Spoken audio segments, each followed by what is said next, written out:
جان حالت چطوره؟ حالم بده. چی شده خانوم؟ حالم بده. همیشه بده.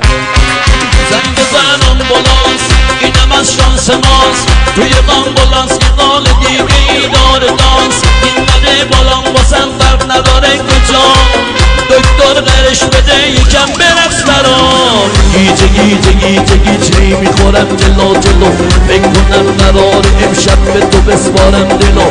دکتر نرو بیا بیا جلو جلو، بیا دستمو بگیر ببین در سر الکلون. زنگ بزن آمبولانس، اینم از شانس